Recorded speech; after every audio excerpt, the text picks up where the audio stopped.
मित्रों नमस्कार। मैं राष्ट्रीय मानव सेना का संस्थापक प्रभाकर वर्मा। आवारा कुत्तों को दिल्ली से बाहर कर देना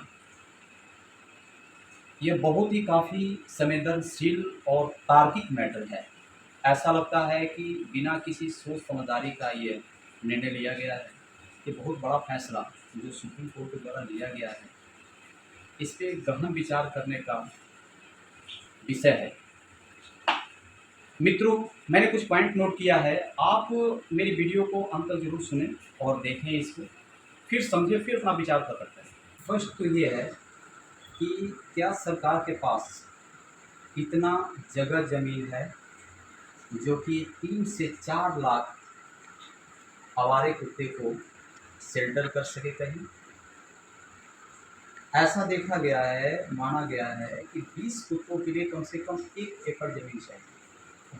और इसी हिसाब से आप मिला लो कि 3 से 4 लाख कुत्तों के लिए कितनी ज़मीन की जरूरत पड़ेगी। ये तो बहुत दूर की बात है। सेकेंड मैटर ये है, क्या सरकार के पास इतना पैसा है, गवर्नमेंट के पास, कि वह कुत्तों को खाना खिला सके। एक दिन का खाना खिलाने का खर्चा करीब करीब 10 करोड़ का है। ये 10 करोड़ तब है जब इसमें भ्रष्टाचारी न हो। जबकि हर कोई जानता है कि सरकार से जो फंड निकलता है 100 रुपया, तो वर्किंग आती है मात्र 2 रुपये या 4 रुपया।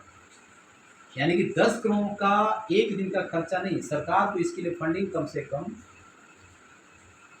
1000 करोड़ रुपया निकालेगी, तब जाके 10 करोड़ जो है ये यूज में आएगा, जिससे कि कुत्ते पल सकें।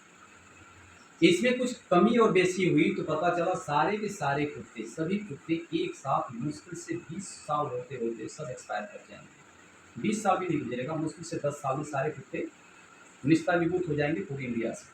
अच्छा, बात यह है कि यदि इन कुत्तों को दिल्ली से निकाला जाए तो रखा कहाँ जाएगा, फिर यूपी से कुत्ते निकाल के कहाँ रखेंगे। सबसे बड़ी बात ये भी छोड़िए, इससे भी बड़ी मुद्दा ये है कि क्या पुनः दिल्ली के अंदर कहीं से दोबारा कुत्ते नहीं आएंगे।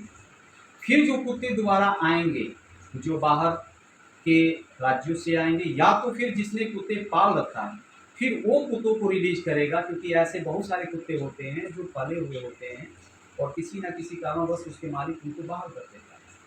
फिर उनके लिए फिर से दोबारा शेल्टर करना, दोबारा सारी चीज़ें करना, ये मुझे तो नहीं लगता है कि ये सोच समझकर फैसला लिया गया। बात कुत्ता प्रेमी की नहीं है, बात एनिमल प्रेमी की नहीं, तार्किक पॉइंटेड हैं सारे बातें वो हैं जो तर्क करने वाले हैं, गहन विचार करने वाले हैं। गौर फरमाइए सारी बातों पे। हमारे यहाँ इतने सारे बुजुर्ग हैं जिनके लिए वृद्धा आश्रम की इतनी सारी कमियां हैं, वो सरकार से तो पूरी तरह से हो नहीं पा रही है। ये नया टॉपिक कहाँ से कर लेगी, कहाँ से अवेल कर लेगी गवर्नमेंट इतने पैसे। ये पैसे भी तो हमारे ही है ना।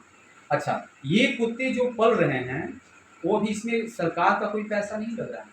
ये तो कुत्ते पल रहे हैं क्योंकि कुछ लोग अपनी कमाई का कुछ हिस्सा इन कुत्तों को देते हैं, जिससे कि इनका निवारण हो रहा है, पल बढ़ रहे हैं। अभी सरकार का 1 रुपया नहीं लग रहा है कुत्तों में।